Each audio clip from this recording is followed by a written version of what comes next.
Australia, a country 11,000 kilometers away. Sometimes the greatest journeys begin with something as simple as love and a longing to hold family close again. For this South African couple, the trip to Brisbane was about one thing, and one thing only: to hold the hand of a grandchild again.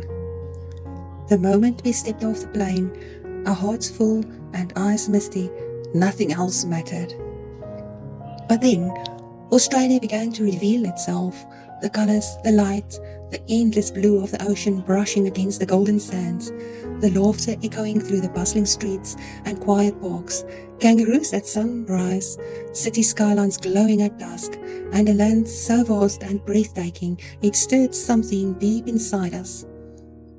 What began as a visit became a rediscovery, a reminder that the world is wider and more beautiful than they ever imagined, and that love, whether in South Africa or Australia, always finds a way to feel like home. Join us for this series on Australia from our viewpoint as we explore this incredible journey of family, wonder, and unexpected beauty through the eyes of two hearts that crossed the ocean for love and found magic waiting on the other side. After an interesting but delicious lunch at the Euro shop, we went shopping at Woolworths.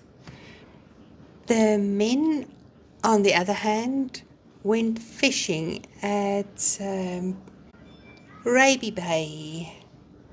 And then afterwards they went on Johan's boat to see a shipwreck and some beaches that you can only reach via your own boat.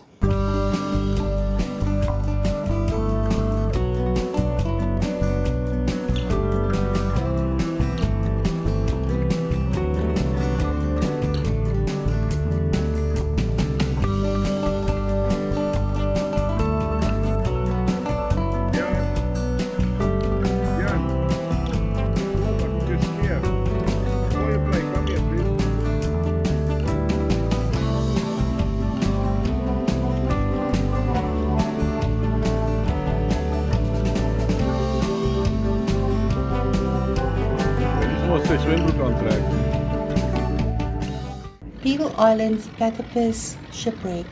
Since 1926, the rusting remains of the dredged platypus has been a well-known landmark for boaties frequenting the waters surrounding Peel Island.